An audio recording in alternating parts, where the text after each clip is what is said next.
So, Mr. Debrick, tell me about where you're from. Rural route, Paola, Kansas, Rural Rapids. So, how long you lived in Paola, Kansas? all my life. All your life. So, what about your family? I mean, well. First off, this episode of the Story of Us, we're going to go over the history of the Debrick family. We're going to go over your time at World War II. We're going to go over your family lineage, your company, which we're at right now. This part of the interview is taking place at Debrick Truck Line in Paola, Kansas, and this is the company that you started, correct? That is correct. Well, right off the get-go, how did you start the company? I was farming and milking cows, had an opportunity to buy one truck and a piece of trucking authority, and that's how I started trucking. I sold my cows, continued living on the farm and farming too. So when did you first get into it? What year was it? 1958. 1958. Wow. So you've been doing this for well over 60 years. Nearly 60 years. Nearly 60 years. At what point, okay, what did you do before that? Farmed and milked cows. Farmed and milk cows? And okay, you were in World War II. We'll talk more about that later, but you were in World War II. So how long after you got out of the Army did you begin this company? Well, of course, I got out of service in 1946. So what's that, 12 years? Yeah. Wow. So and who was your first, or who was your co-pilot? Who was your partner in starting the company? In what? Did you have any partners when you started the company? No, my wife. Your wife? And I started the trucking company. Okay. That's correct. And so, and what was her job? What I do? What was her job? What did she do? Doing the bookkeeping and record keeping of it, which trucking business involves a lot of book work with it too. And she done all of that. So, and you had, I mean, obviously Debrick Truck Line.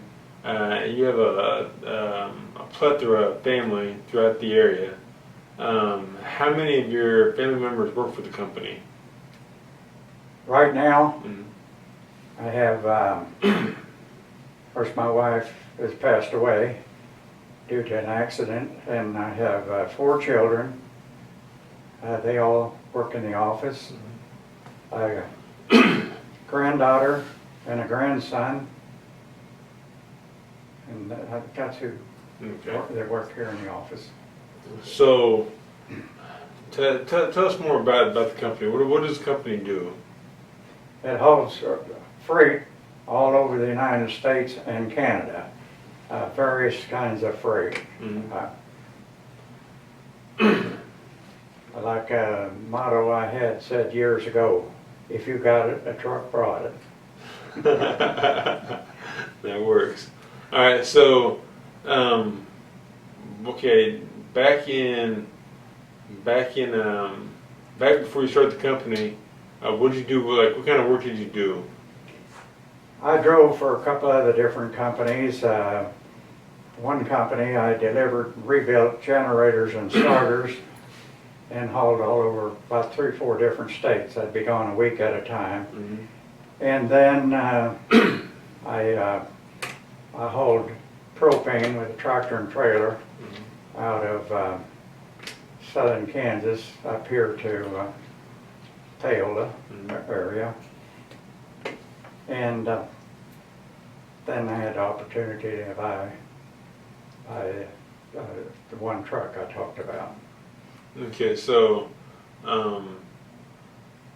back in the war, back in World War II, what was your job there?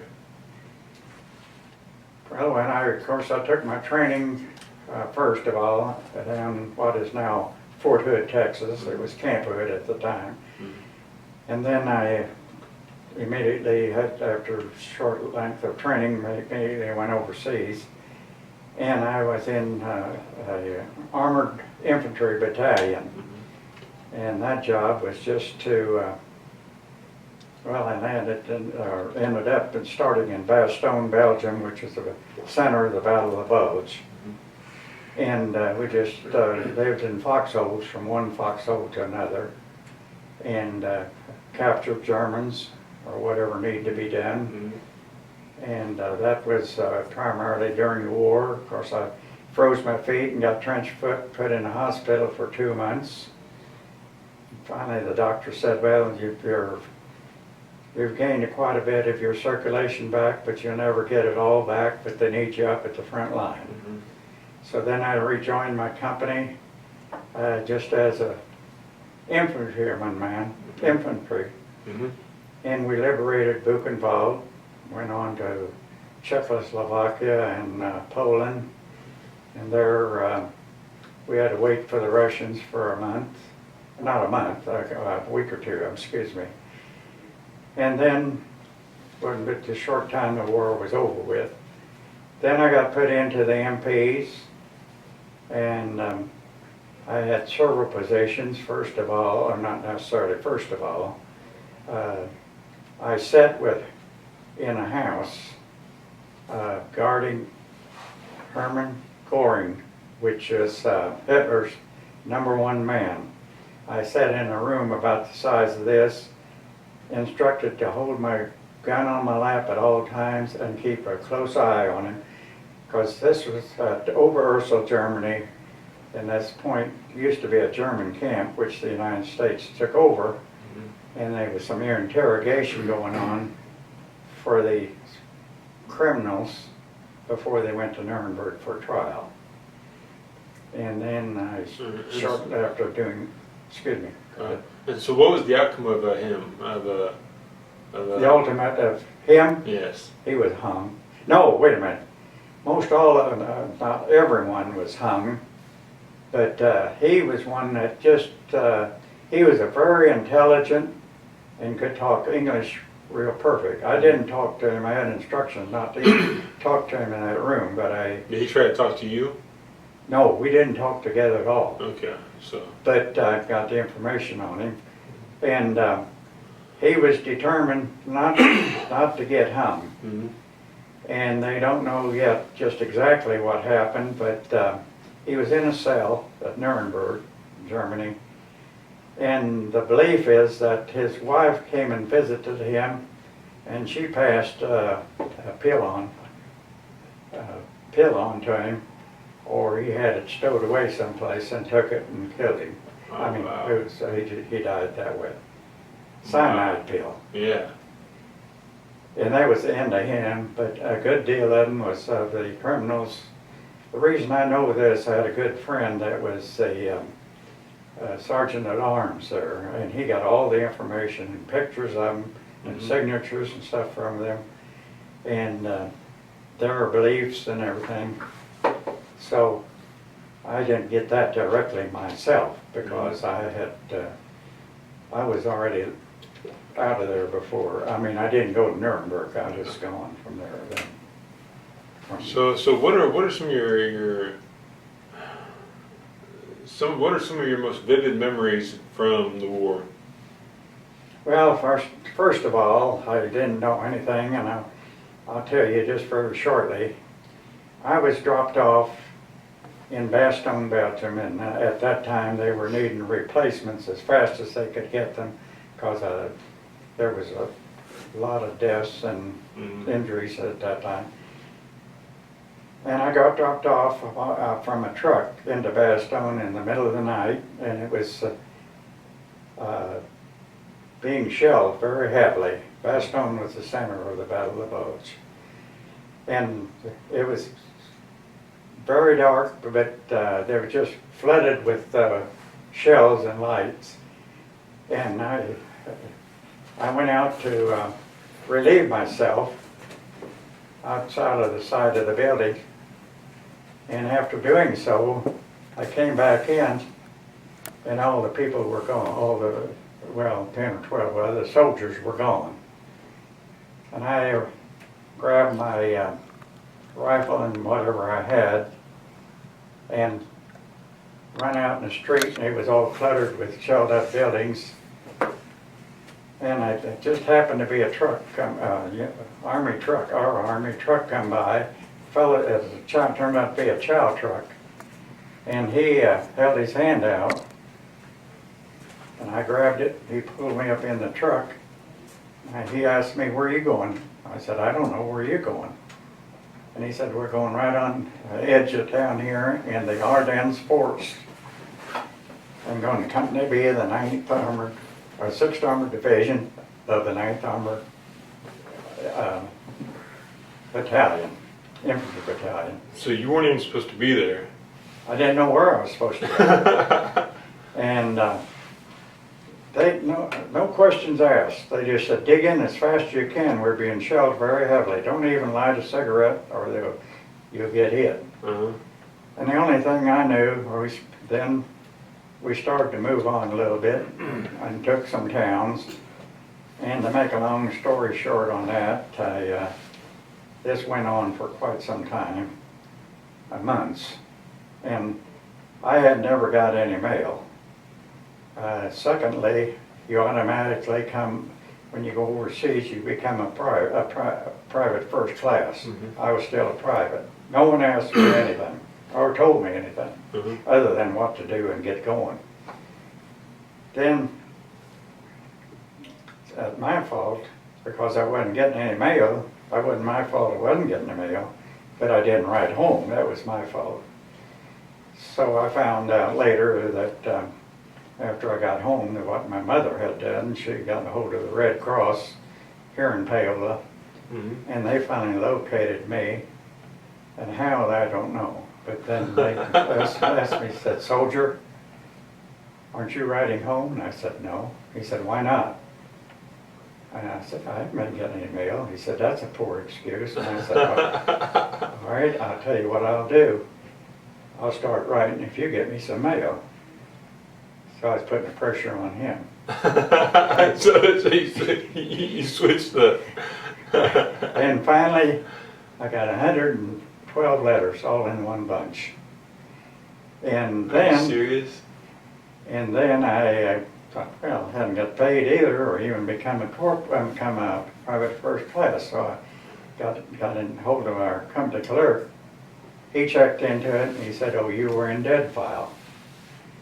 So that's why you're not getting any mail." So what does that mean? That I was dead.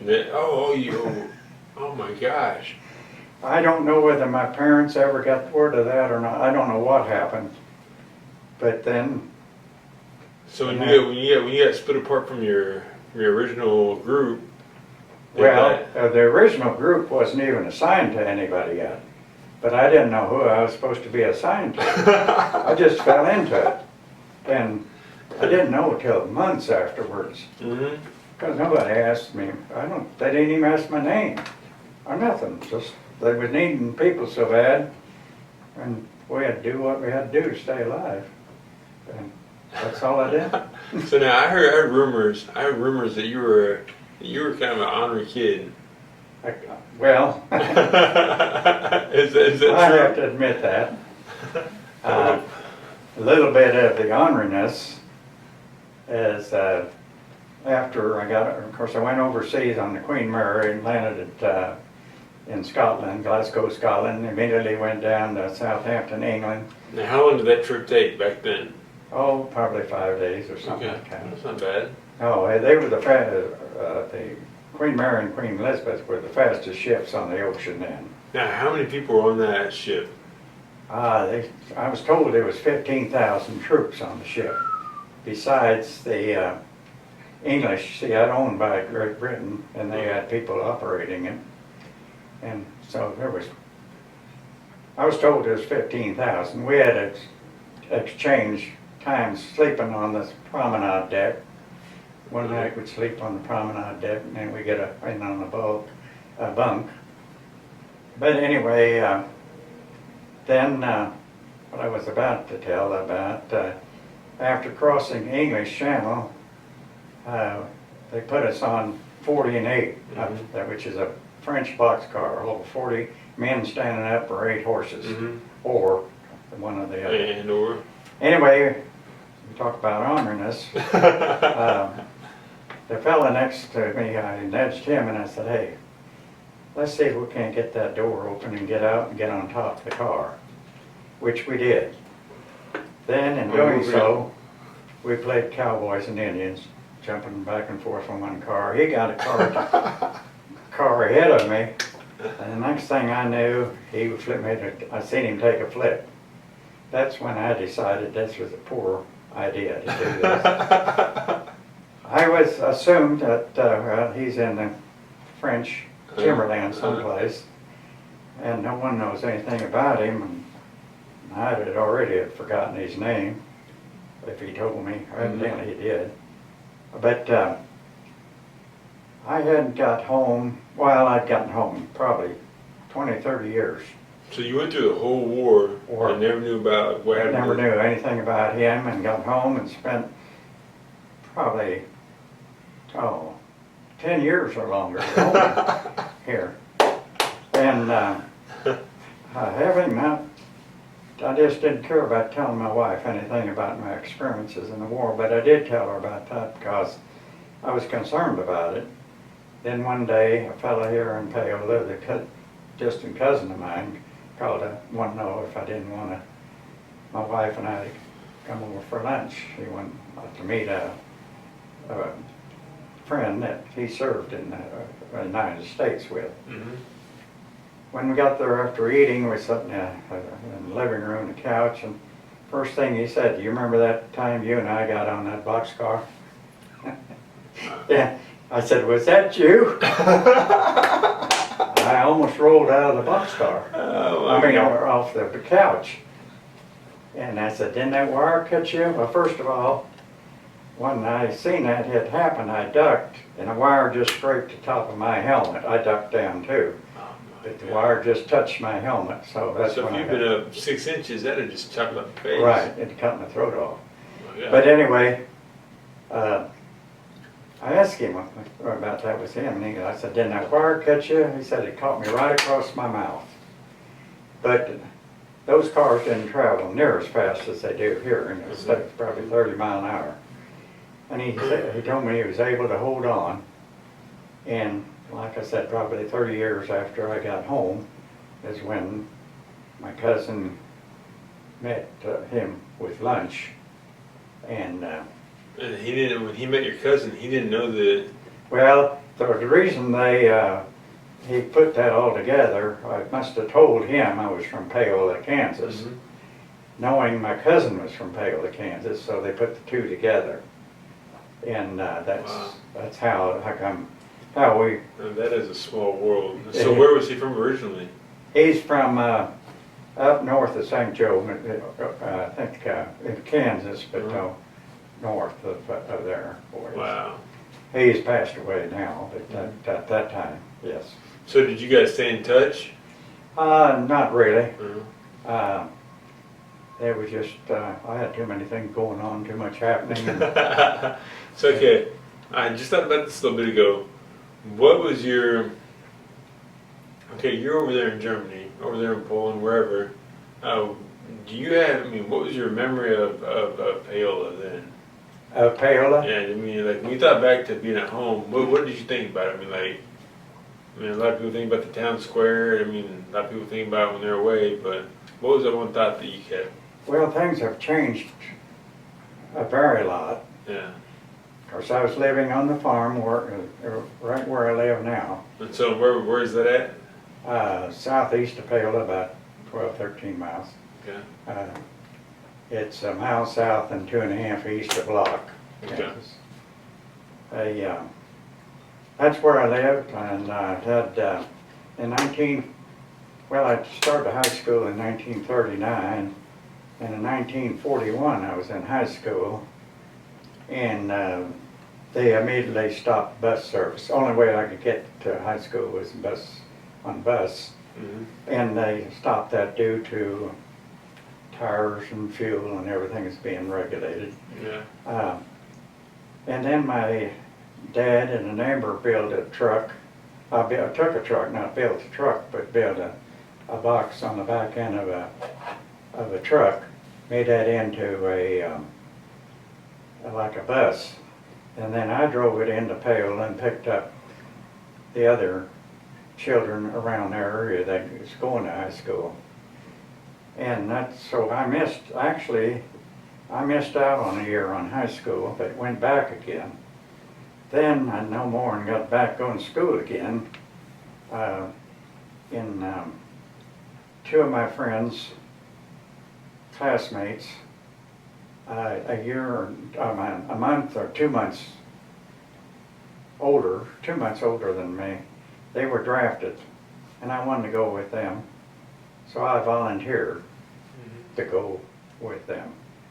We got to Fort Leavenworth to take our physicals, and they didn't pass their physical. So the way I went. So the whole reason you went because of them. And then, Well, I would have went the next month anyway. Yeah.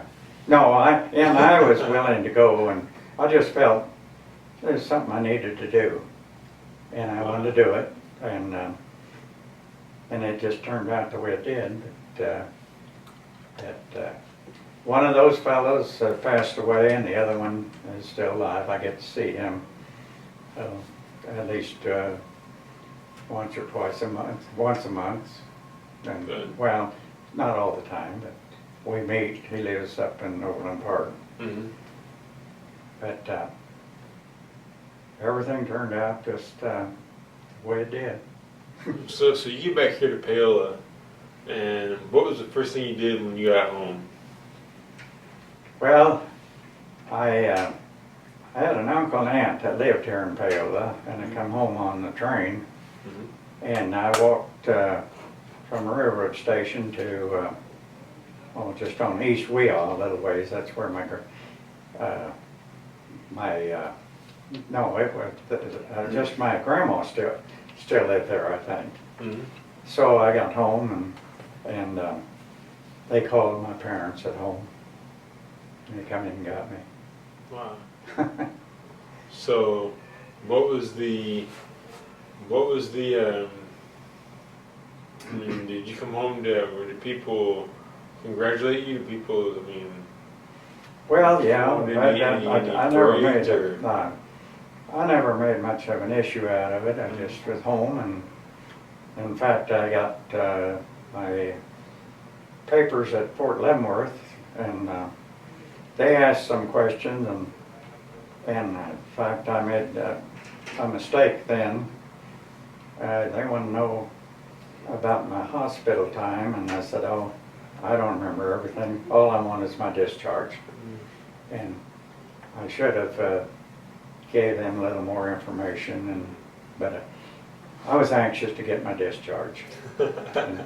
So when you got you came in New York, right?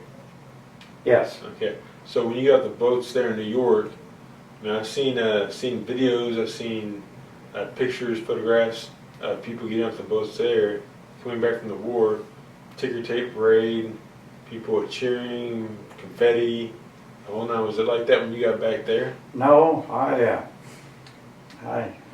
don't remember saying anything like that. I just looking forward to Getting back to Paola? get back to Paola again, and there wasn't it was a case where the war had been over a while already. And so you were 21 then when you got I back? was, let's see. Yeah, I've been 21 then, yes. Okay. So how long, when did you get married to your wife? In 1949. 49. So right when you got back pretty much? What? When did you get back? I got back in 46. Okay, so 3 years after that? So did you know your wife before that? Yes, I just, she lived within about 4 miles of me then, or her parents and my parents. Mm-hmm. And I knew who she was, but I just, she was younger than I was then, and I wasn't that old yet either. So I knew of her, but I didn't really know her. Yeah. I mean, not well acquainted, and there wasn't. Then a short while after I had gotten home, I started dating her. So tell us about your wife. What? Tell us about your wife. Of course, her name was actually Doris Lorene Debrick, which I have a sister by the name of Doris. But she always went by Lorene. At that particular time, it seemed like there was a lot of kids that they went by their second name. And she, of course, she went to high school, and she worked in Paola. And then shortly after she graduated high school, we got married. So what was that first date like? Went to a baseball game. Really? Block used to have a real good baseball team, and their ball diamond was just a mile from where I lived. Really? And they played all kinds of teams all around the country. In fact, they played the colored team in Kansas City one time. The colored team come down here, I forget the name of them, probably know. They're well known in Kansas City. Of course, they got Monarchs, I think. Yeah. Really? Yeah. Wow. And they played. Did they play them down here or up there? Down here. Really? The Kansas City Monarchs? Yeah. At one time. And the other places they played a team over at Rich Hill, Missouri. They played clear down in Kansas, about 40, 50 miles. They had a wide range, and they were all good. In fact, the two buddies that was to go into service with me, they both played on that team, among all the neighbors around there. And that's... So wait, your two buddies, they couldn't pass the physical to go to the Army. They were going to play a baseball team down here. Yeah. I never did play baseball. Well, I played some, but nothing on the team. But yeah, that's where our first date. That's where I went. We went to one of their games, or we went to a number of their games, as a matter of fact. So how long in between the time? Okay, that first date to when you got married? How long did you date before that you got married? Oh, probably a couple of years. Wow. Maybe I don't really remember that. I just and we just we went to Kansas City to the different places up there. Done things like that, and mostly right around here. And then of course we got married, and then. So what was her maiden name? Prothy. Prothy. Okay. Her dad and mother's name was Ed and Amanda Prothy. My folks was well acquainted with them, having lived in, the area around Block at that time was just pretty much of a German community. I was going to say, Prothys and Debricks are two of the mainstay names you hear. Well, yeah, in a sense. All four of my grandparents came from Germany, primarily for religious freedom. And they, of course, they're one of the early ones for the Block Church and the school. My first year at school was at Mobley Schoolhouse, which was a half a mile from our place. It's no longer there. It was just a one-room grade school, one teacher. And then my parents wanted me to go to a parochial Lutheran school there right south of the Block corner. Yeah. And my second grade, I started riding a horse to school, to Block. And then I rode a horse for several years. I had a couple of different riding horses, but I always enjoyed riding a horse. Really? One particular winter day, I rode my horse to school, and this was after my second grade, because I had to have help. This was a full-sized horse. It wasn't a pony. It was just regular riding horse. And I had to have, being in second grade, I had to have people help me or somebody help me on the horse. I couldn't even reach that high. And there was an older classmate there at the block school, and then we had a little lean-to shed. They rode horses, and I did. And that's where we kept our horses during school time. But this one particular day, it had snowed so much, and I still went to school, and it was very cold. I got to school, and the teacher said, "There's no one else coming to school. You might as well go back home." So this particular horse stumbled very easily, but it was a fast runner. It was really, not having school, I had this horse, Terminus, go as fast as he could go. I got 3/4 of a mile from home. It hit a snowdrift, the horse did, and he went down. And we had rain before that snow comes, that big snow. And then this snowdrift, the horse's head went down through the snowdrift and got back up and had mud all over its bridle bit. And I was able to get back on the horse then, so I just got back on the horse and went on home. And, so coming up through the generations of living in the area, living in Paola, what is there one generation, or I guess one decade, that sticks out the most to you? Whether it be the 20s, 30s, 40s, 50s, 60s, 70s, 80s, 90s? Oh, they were all interesting. I mean, I liked going to school. I liked to study. In fact, the first few years going to block school, we even studied German.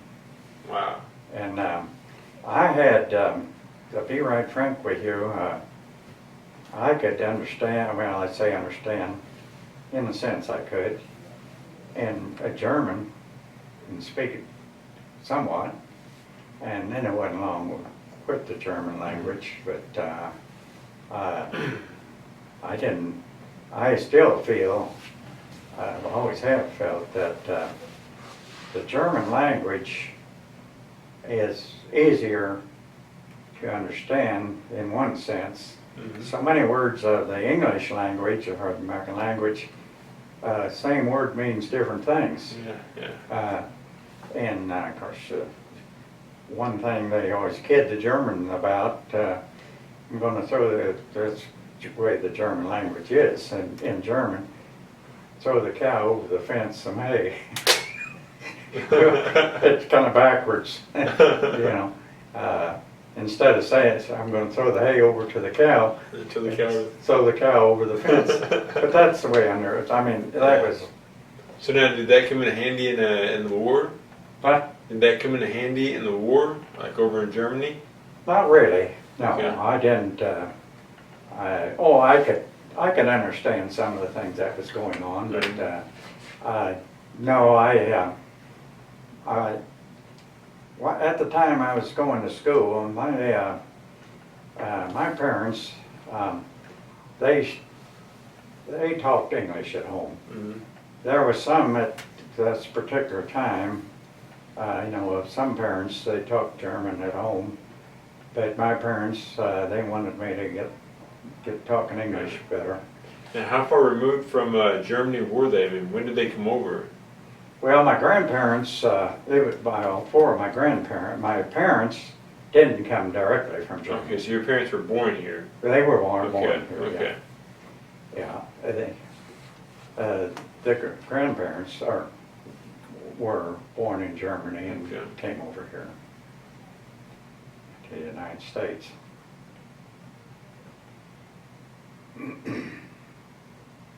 But that's, another thing, and talking what I did, of course, after the war was over, I got into the MPs, and I told you about sitting with Hermann Goring, which was Hitler's top man. Yeah. Then I had several different things I needed to do, or that was part of my job, doing other things too. And then one of my most delightful jobs I had in the Army, I always said this, I got transferred to Paris.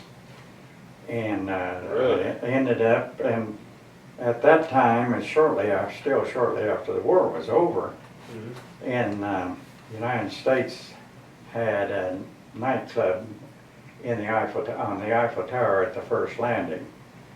And I eventually got put up there as a guard up there. And reason I say that was the best job I ever had. Of course, being in France, a lot of champagne was available, and they was popping, dancing and popping champagne bottles constantly. And even during the war. this was right after the war. Oh, right. Okay. Yeah.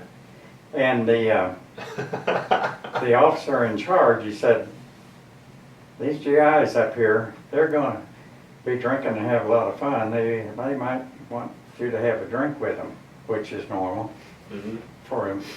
Guys drinking, he went, oh, come on, have a drink. He said it'd be all right, you'd have a little drink. So that was the first opportunity I had French champagne. I did.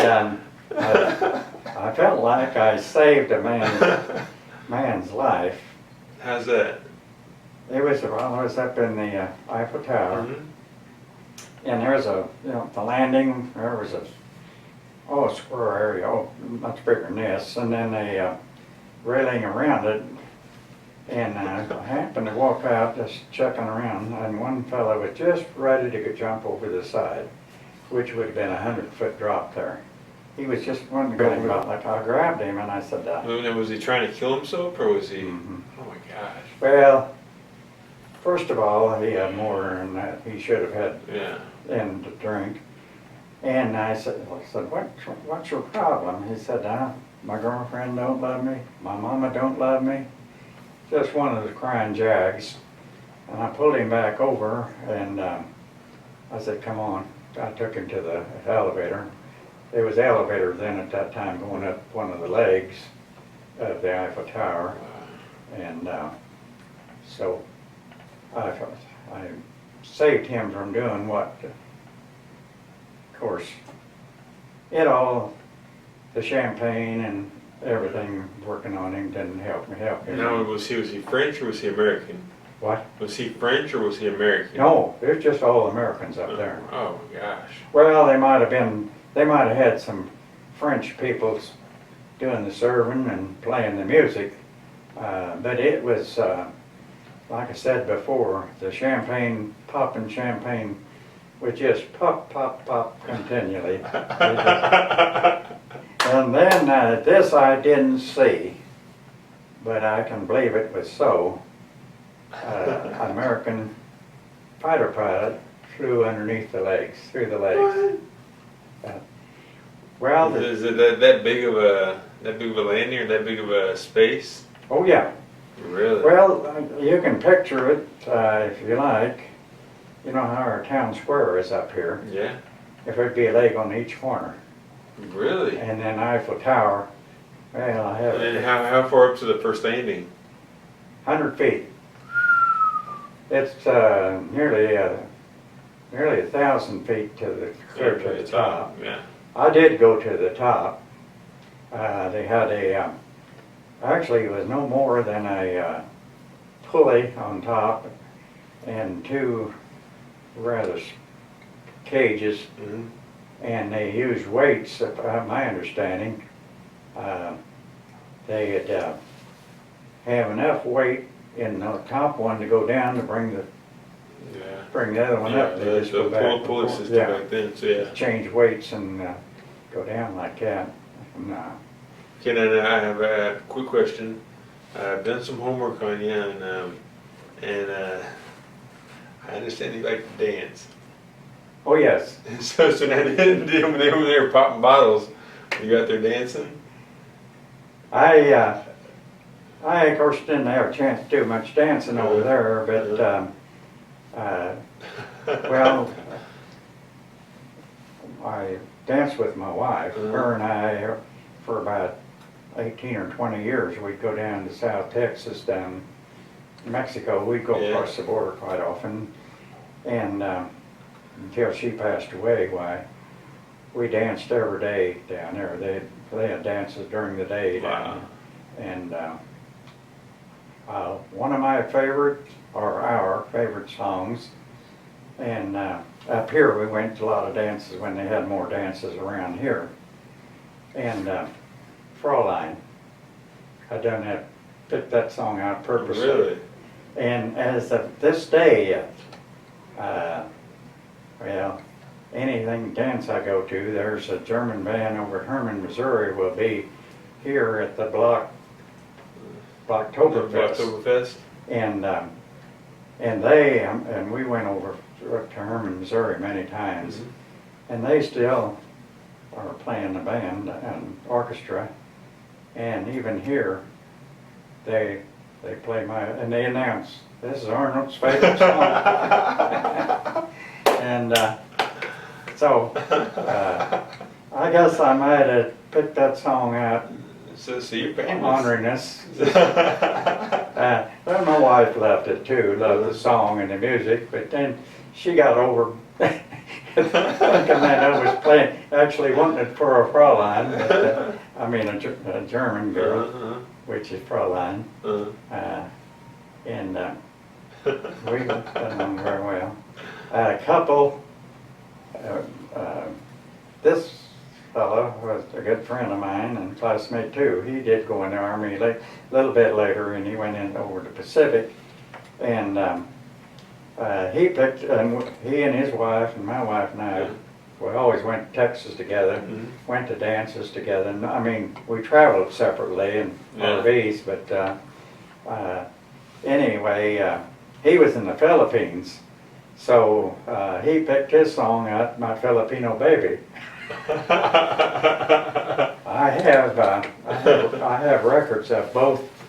I have a number of records of a number of songs on Filipino Baby and Fraulein. That's